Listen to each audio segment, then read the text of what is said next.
안녕하세요. 백두산 금융연구소의 백두산입니다. 9월 23일 목요일 아침 9시 29분입니다. 연휴가 끝났습니다. 이제 일상으로 복귀를 해야 되겠죠. 어제 제가 올려드렸던 영상에서 연휴 동안에 있었던 이슈나 시장의 움직임들은 한번 간단하게 점검을 했으니까 오늘 지금 이 영상에서는 곧바로 평상시처럼 그냥 어제 있었던 일 이런 거 점검하면서 시작을 하도록 할게요. 여기에 정리가 잘 돼 있더라고요. T레이더라고 유안타증권에서 운영하는 데인데 여기에 어제 내용이 잘 정리가 돼 있어서 이걸 보면서 이야기를 드리도록 하겠습니다. 어젯밤 FOMC 회의가 있었는데 여기서 무슨 일이 있었냐 요거 한번 보도록 할게요. 자, 우선은 우리가 이번 FOMC 회의에서 기대했던 내용이 뭐냐, 테이퍼링 연내에 하는 건 맞죠. 사실상 연내 테이퍼링은 사실로 받아들이면 됩니다. 그러니까 이제 이번 회의쯤에서는 언제 어떻게 테이퍼링을 할 것이냐에 관련된 이야기가 나올 수 있다라고 생각을 했죠. 근데 보시면은 이런 이야기 써 있습니다. 테이퍼링의 구체적인 착수 시점은 밝히지 않았으며 어쩌고저쩌고 써 있습니다. 그죠? 그러니까 구체적인 방법이나 이런 거를 좀 얘기해 주진 않았단 말이에요. 그렇지만 이런 이야기는 하긴 했습니다. 제롬 파월 연준 의장은 매월 채권 매입 규모를 150억 달러씩 낮춤으로 8개월 후인 2022년 중반에 테이퍼링이 마무리될 것으로 예상 계획 언급이라고 했습니다. 구체적인 방법이나 이런 거를 공개하진 않았는데 힌트 정도는 던져줬어요. 이 정도 이야기를 볼 수가 있을 거고, 그러니까 원래 이번에 그런 이야기를 했어야 되지 않겠어 라고 생각을 했는데 이번에 공개를 안 했고, 연내 테이퍼링은 현실이라고 받아들여진다면은, 그렇다면 이제 다음번 구체적인 이야기는 11월 FOMC에서 구체적인 일정이 나오게 되겠죠. 당연히 그럴 수밖에 없을 겁니다.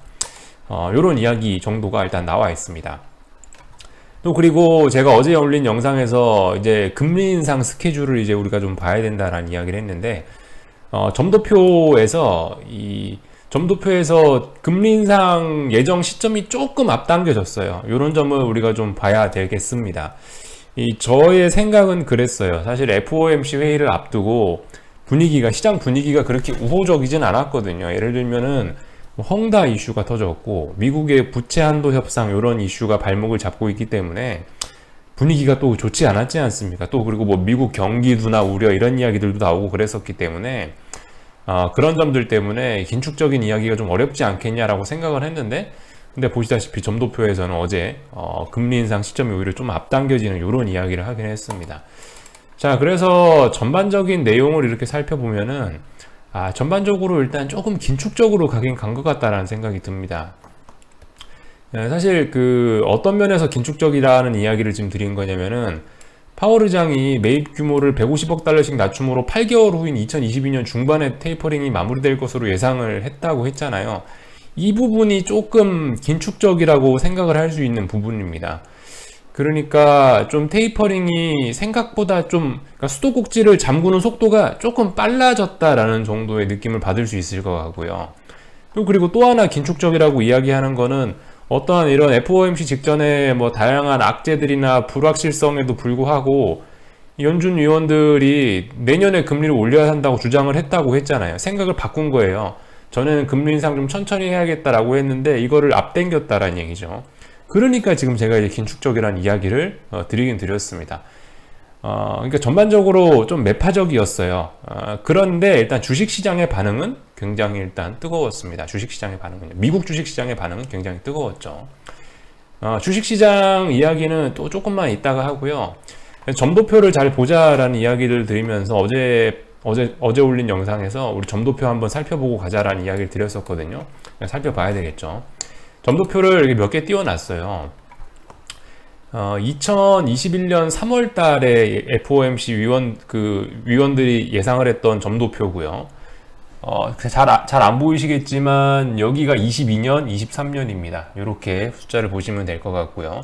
대략적으로 여기서 점 찍혀 있는 대략적인 그런 점의 개수와 이 점의 높이들을 잘 보시면 됩니다.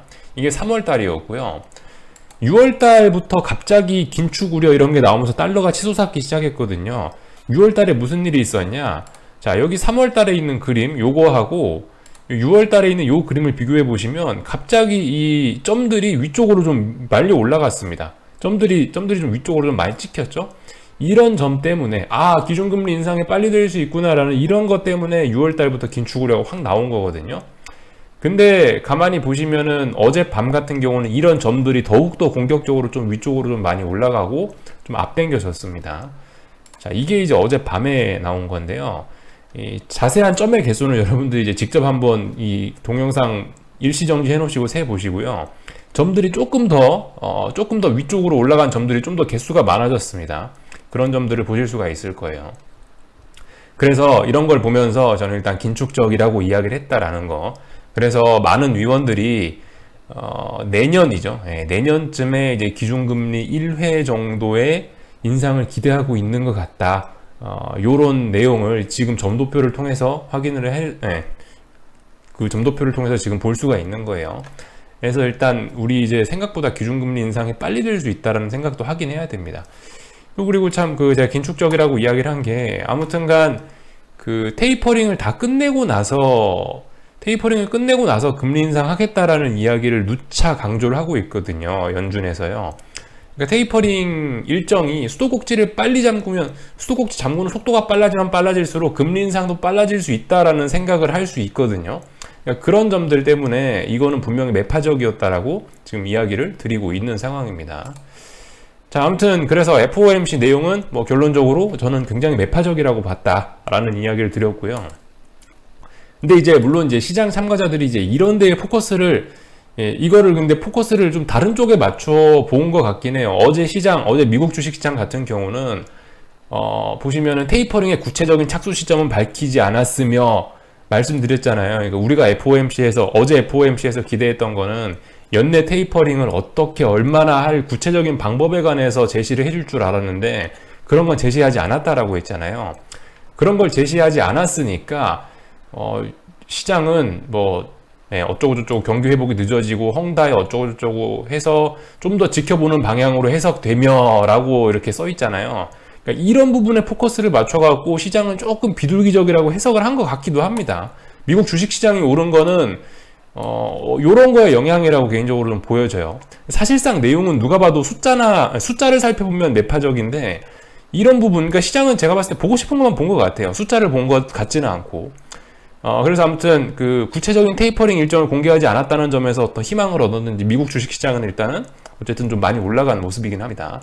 그래서 이런 일들이 있었다. 어젯밤 숫자들은 매파적이었는데 뭔가 하여튼 주식시장이 미리 선제적으로 많이 자빠져 있어서 그런가 어젯밤에 나온 그런 소식에서 희망을 찾아갖고 미국 주식시장은 보시다시피 원웨이 상승으로 1% 가까이 올라갔다라는 점을 확인할 수가 있겠습니다. 그래서 아무튼 FOMC 회의 직전까지 굉장히 가파르게 오르던 증시는 회의 직전에 조금 좀 멈칫멈칫하다가 회의 결과 나오고 나서 급등했다가 급락했다 급등했다 급락하고 어쨌든 이런 모습을 보이면서 마감이 됐습니다. 아무튼 시장이 1% 넘게 1%씩 다 올랐으니까 상승한 종목이 당연히 많았을 거고 이렇게 전 종목이 다 오르긴 올랐을 겁니다. 자연스러운 모습들이 일단 나와 있고요. 그림을 좀 살펴보자면은 보시다시피 이런 모습입니다. 큰 갭 상승을 해서 장중에 많이 오르다가 윗꼬리를 좀 달리고 밀리는 모습이 나오긴 나왔어요. 변동성 지수는 그건 좀 이따가 보고 하여튼 S&P 이런 모습입니다.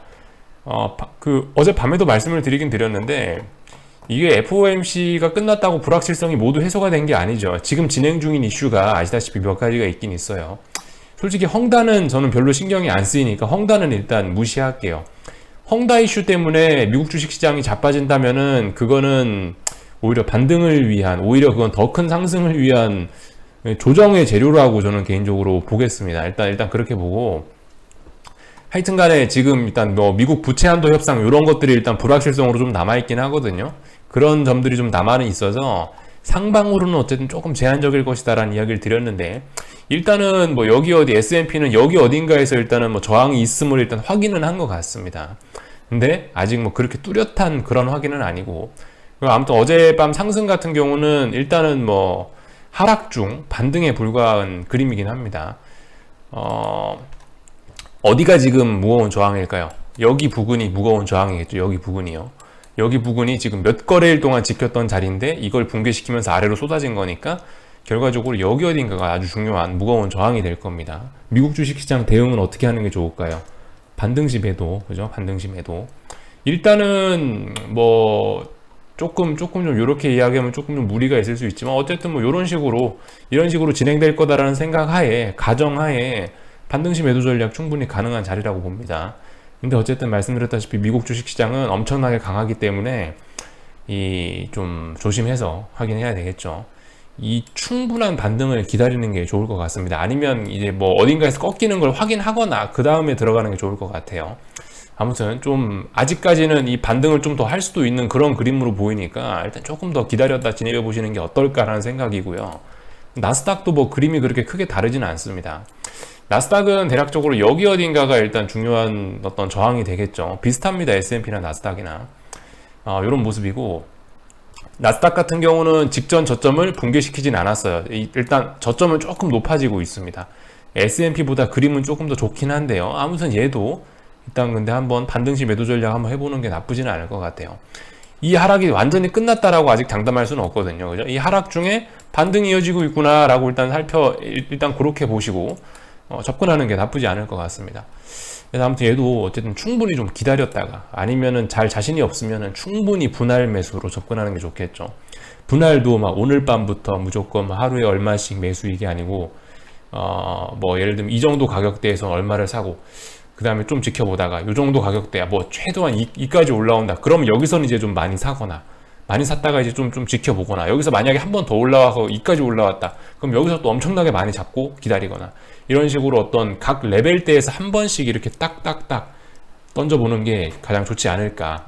그런 상황, 특정 레벨대에 오면은 그 레벨이 달라졌을 때만 조금씩 현금을 써나가는 게 좋지 않을까. 뭐 이런 이야기는 어쨌든 계속 드렸었죠. 그런 식으로 접근하는 게 좋지 않을까라는 생각입니다. 그래서 하여튼 미국 주식시장 같은 경우는 뭐 개인적으로는 그래요. 이게 FOMC라는 중요한 이벤트 전에 워낙 많이 폭락을 해놓으니까, 그러니까 이제 FOMC 회의를 재료로 해서 일단 일시적으로 반등을 했다라는 생각이 들긴 드는데요. 그래서 어젯밤 주식시장의 상승 일단 별로 믿고 있지는 않습니다. 이게 진짜다? 이 진짜 앞으로 반등할 거다? 솔직히 잘 모르겠어요. 아직 믿고 있지는 않아요. 저 같은 경우는 어쨌든 나스닥 숏을 요날 양봉 나왔을 때 잡았던가? 9월 3일 날쯤 아마 들어갔습니다. 그러고 나서 그냥 가만히 있어요. 아직까지 아무것도 안 하고 있어요. 그냥 계속 그냥 저는 일단 주구장창 구경만 하고 있는 그런 상황입니다. 계속 지켜보고 있고요. 변동성 지수 같은 경우는 일단 어젯밤에 장대 음봉이 뚝 떨어지긴 했는데 죽이더라도 이렇게 죽이지는 않을 겁니다. 여기서 어쨌든 얘 같은 경우는 이제 눌림시 매수겠죠. 얘 같은 경우는 눌림시 매수 관점인데, 근데 문제는 이런 거 같은 경우는 제가 뭐 구체적으로 언제까지 눌려야 잘 매수할지, 솔직히 이런 거 같은 경우는 전 그런 건 일단 잘 못 잡아 드리겠어요. 전 어쨌든 뭐 그런 거는 어디까지가 눌림이냐, 어디까지가 반등이냐, 이런 거 잡긴 굉장히 좀 어려우니까 차라리 저는 한 번 매수할 때 이런 결정적인 자리에서 위험을 한번 크게 감수하고, 이런 자리에서 한번 잘하고 나서 그냥 계속 기다려보는 그런 전략이 어떠냐. 왜냐하면 어디까지 눌림이고 어디까지 반등인지 이런 게 굉장히 좀 어렵기 때문에, 아무튼 뭐 개인적으로는 그래서 그런 전략을 좋아하긴 해요. 아주 결정적인 자리에서 한번 딱 들어가서 주구장창 아무것도 안 하고 계속 개겨보기, 이런 거를 개인적으로 좋아하긴 합니다. 하여튼 능력 있으신 분들은 이제 그런 부분은 이제 스스로 판단하셔야 될 것 같긴 해요. 이렇게 죽었다라고 해서 아이고 이제 변동성이 무조건 감소 국면으로 간다? 절대 그렇게 보진 않아요. 이렇게 죽이지는 않을 겁니다. 최소한 지금까지 빅스 지수의 움직임들을 보시면 이 결과적으로 옵션이거든요. 옵션들이 그 죽는 과정들을 보시면 충분한 어떤 이 고점에 대한 테스트 과정이나 이런 것들을 거친 다음에 이게 그 다음에 이게 무너지는 거지. 이게 지금 무려 지금 한 4개월 가까이를 지금 힘을 모아가지고 한번 이제 시세를 좀 줄까 말까 하는 그런 상황인데, 이 정도로 하고 이렇게 죽는다고요? 그럴 것 같지는 않습니다. 그래서 하여튼 아직까지는 이 빅스가 위쪽으로 올라갈 길이 한참 더 남았다라는 판단이긴 해요. 그래서 하여튼 어디선가 눌림시 매수를 해야 되겠는데, 그 타이밍은 잘 일단 못 잡아드리긴 하겠습니다. 근데 아무튼 보통 이제 이런 거 같은 경우는 개파락을 막 강하게 하는 그런 시점들을 보통 노리면 좋긴 좋아요. 아무튼 그런 거는 그쵸. 어쨌든 근데 이런 이야기 해도 참 현실적으로 좀 어렵긴 하죠. 어제도 개파락했는데 올라올 수 있었는데 죽었잖아요, 그죠? 이 개파락했다고 무조건 또 따라 들어가기도 참 어렵고 참 어렵습니다. 그래 주식이. 제 생각에는 어딘가 또 아마 분명히 개파락 왕창 하거든요. 그런 날 언제 한번 또 위험을 감수하긴 감수해야 될 거예요. 요 정도 생각이 일단 들긴 들고요. 그래서 아무튼 빅스는 아직 안 죽었다. 요 정도 생각이, 뭐, 이런 정도 이야기를 일단 말씀을 드렸고, 어젯밤 이제 주식시장은 올랐는데요. 달러도 같이 올랐어요. 사실상 이제 저는 현실적으로 이 달러의 움직임이 어젯밤 FOMC의 내용을 잘 반영해줬다라고 생각하거든요. 이게 진짜다라고 생각을 하거든요. 결과적으로 이 주식시장은 뭐 많이 하락했었으니까 그동안 폭락했었으니까 반등하고 싶어 뭐 이해할 수 있습니다. 근데 아무튼 이 달러 같은 경우는 그거를 명확하게 반영을 해준 것 같아요. 말씀드렸다시피 숫자적으로 보면은 굉장히 좀 긴축적으로 한 발자국 더 나갔다라는 이야기를 드렸잖아요. 다양한 어떤 시장의 악재나 뭐 이런 안 좋은 분위기에도 불구하고 긴축적으로 한 발자국 더 나갔다고 그랬잖아요. 그러니까 달러 인덱스 같은 경우는 그런 거를 지금 잘 보여주고 있는 것 같습니다. 아주 이상한 거 없어요. 아주 정상적이에요. 저는 오히려 주식시장이 지금 좀 이상하다라고 생각을 합니다. 근데 주식시장은 하루 이틀 정도 지네 멋대로 장난도 칠 수 있고 그런 투기적인 곳이기 때문에 그럴 수 있다라고 치고, 근데 보통 이제 달러 인덱스 이런 걸 갖고 사람들이 투기를 잘 하지 않죠. 이런 건 보통 좀 진실되게 움직이는 경향들이 좀 있으니까 저는 하여튼 개인적으로 이 친구를 믿습니다. 달러 같은 경우는 좀 더 긴축적으로 나왔으니까 상승하는 게 자연스러운 모습이고, 아마 원달러 환율도 그에 영향을 받긴 받겠죠. 원달러 환율은 그래서 현재 상승 중이긴 하다라는 점을 볼 수가 있겠습니다. 아직까지 뭐 특별히 이상한 거 없고 정상적으로 잘 진행이 되고 있네요. 금리는 오히려 어젯밤에 하락을 했네요. 어떻게 되는 건가? 이게 솔직히 뭐 잘 모르겠습니다. 이 금리가 어쨌든 어젯밤 재료 정도면 올라줬어야 되긴 되거든요. 근데 지금 보시면 어제 그런 재료에도 불구하고 하락했다는 건 일단은 이 금리 상승을 보시는 분들께는 일단 별로 좋지는 않은 소식인 것 같아요. 어젯밤에는 올라줬었어야 되거든요. 그런 소식까지 나왔으면은 오를 거면 올라줬었어야 되는데, 지금 보시면은 이 어제 하락을 함으로 인해서 요날 양봉의 저점도 지금 깬 상태예요. 그리고 요날의 저점도 낮아진 상태거든요. 여기서 지금 이제 위쪽으로 올라가겠다는 생각이 갑자기 급속히 약해진 것 같습니다. 저는 일단 위쪽으로 올라갈 거라고 보고는 있었는데, 테이퍼링이라든가 어쩌고저쩌고 그런 것 때문에 올라갈 거라 보고 있었는데, 글쎄요, 뭐 무슨 이유에선지 모르겠지만 일단은 하락 마감을 하긴 했네요. 이렇게 되면 일단 좀 더욱더 안개 속으로 가긴 갈 것 같습니다. 지금 올라가야 될 자리에서 올라갈 만한 재료를 갖고 못 올라가는 셈이거든요. 지금 삼각수렴형 이렇게 진행 중인데, 삼각수렴형 일단 아래쪽으로 좀 더 갈 생각이 있긴 있는 것 같습니다. 그렇다라고 해서 지금 이 자리를 붕괴시킬 것 같지는 않긴 않은데, 어딘가에서 저점을 한번 더 만들고 나서 올라갈 건가 싶기도 해요.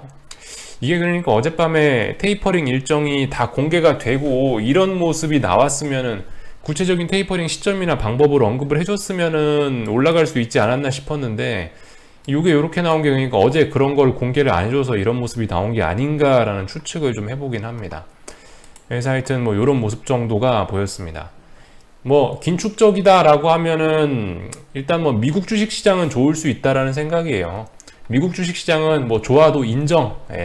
왜냐, 결국 연준이 긴축을 한다는 수도꼭지를 잠근다는 이유가, 뭐 기준금리를 올린다는 이유가 결과적으로 미국 경제가 좋으니까 올린다는 거거든요. 그러니까 아무튼 뭐 미국 주식시장 오르는 거 그래 이해해 줄 수 있어 라는 생각이 뭐 들긴 듭니다.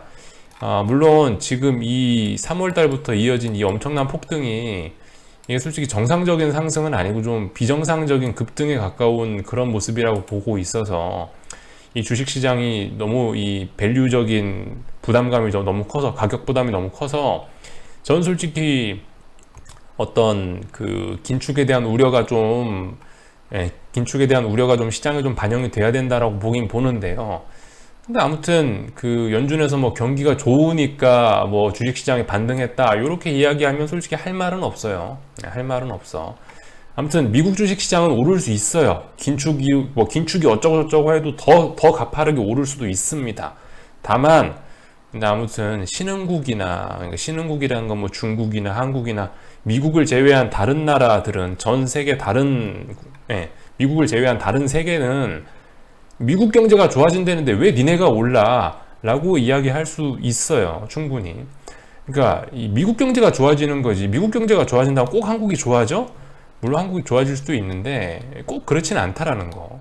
아무튼 미국의 긴축이 신흥국에 무조건 좋냐? 그건 알 수가 없습니다. 그건 길고 짧은 건 대봐야 되는 거고, 금융시장적인 입장에서 뭐 실물 경기는 뭐 미국이 좋아진다라고 하면 아시아 경기도 좋아질 수 있겠지, 이렇게 생각할 수 있긴 있는데, 아무튼 금융시장의 논리에서 보면은 미국이 긴축을 하면은 어쨌든 지금 보시면 달러 강세가 일어나고 있죠. 달러 강세가 일어나고 있으니까, 달러 강세란 얘기는 금융시장적인 입장에서는 돈이 결국 미국으로 다 빨려 들어간다는 얘기이기 때문에 별로 좋은 게 없다라는 겁니다. 금융시장 입장에서는요.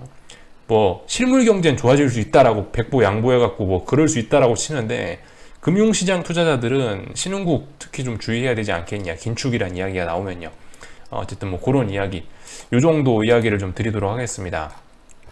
그래서 뭐 대략적으로 FOMC 이야기를 했고, FOMC 이야기하면 어젯밤 있는 이야기는 뭐 다 하긴 한 겁니다. 아무튼 오늘이 이제 헝다에서 뭐 아무튼 이자 지급하는 날이라고 하는데, 어쨌든 뭐 오늘은 잘 넘겼다라고 하는데요. 앞으로도 어쨌든 계속 그런 만기일은 채권 그 이자 지급일이나 만기일들은 계속 다가오겠죠.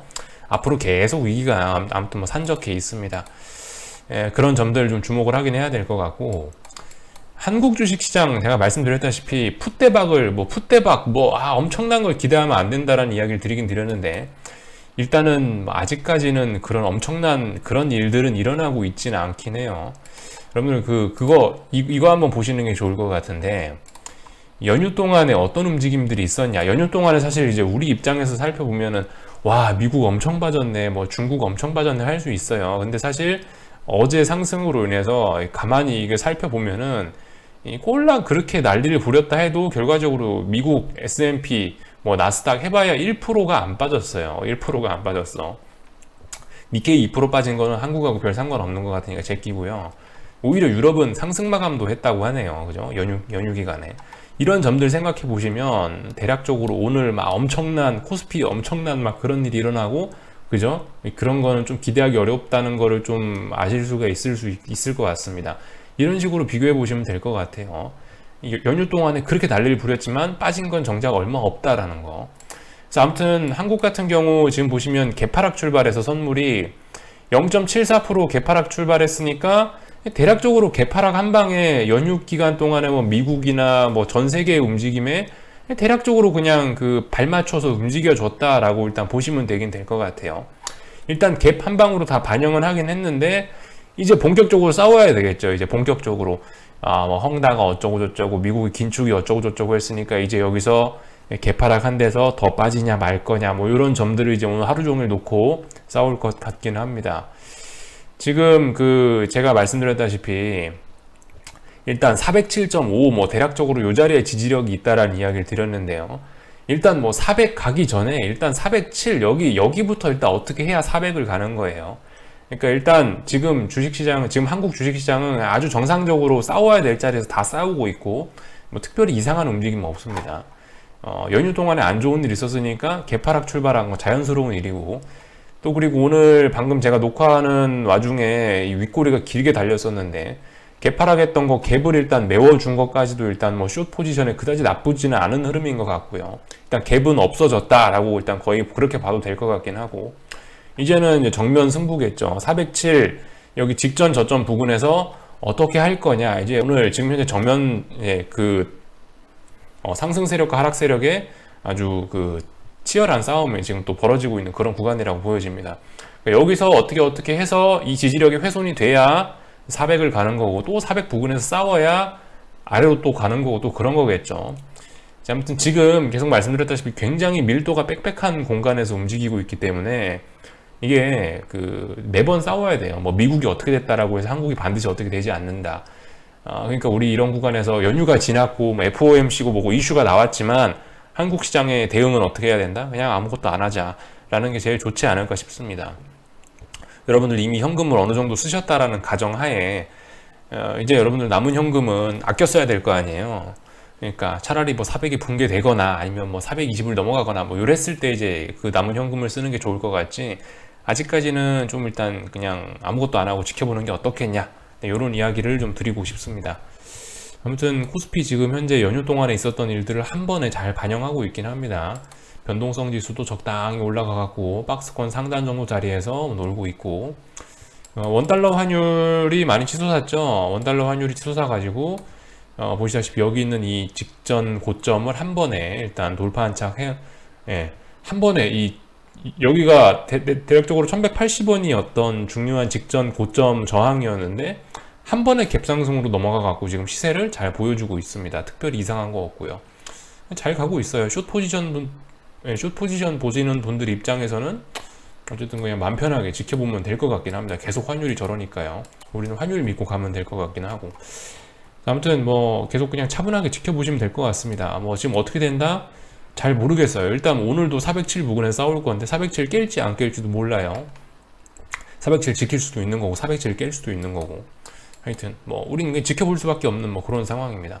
계속 그냥 지켜만 볼 수밖에. 예. 하여튼 그래서 뭐 차분하게 지켜보자 이런 이야기 맨날 드리고요. 코스닥이 문제인데 코스닥 시장 같은 경우는 일단은 계속 관망해보자. 이런 똑같습니다. 뭐 연휴 전이나 지금이나 딱히 바뀐 게 없어요. 그 정도 이야기를 드릴 수가 있을 것 같고요. 아무튼 뭐 헝다니 뭐니 중국 관련된 소식이 궁금하시다. 그러면 위안화 잘 보세요. 위안화. 예, 위안화만 잘 보고 계시면은 우리는 뭐 어떤 큰 위기가 오는 거 분명히 그 전에 냄새 맡고 다 알 수 있습니다. 일단은 중국 위안화 오늘도 상승 중인데요. 정상적입니다. 긴축적이라고 하니까 신흥국 통화가 저렇게 올라오는 거 매우 정상적인 흐름입니다. 어쨌든 긴축에 한 발자국 더 가까이 다가섰다라는 건데요. 이게 그러니까 신흥국 증시에는 일단 안 좋긴 할 겁니다. 뭐 미국은 좋을 수 있다라고 치자고요. 아무튼 뭐 이런 모습들이 진행 중이네요. 뭐 일본인이 중국인이 숏 잡으셨던 분들 같은 경우는 오늘 일본은 휴장이라네요. 아무튼 일본인이 뭐 중국인이 숏 잡으신 분들은 계속 어쨌든 끝까지 물고 늘어져 보셨으면 좋겠고요. 그래서 뭐 이런 이야기 정도 드렸습니다. 궁금한 거는 리플 남겨주시고요. 또 오늘 저녁에 뵙도록 하겠습니다. 여기서 마칠게요.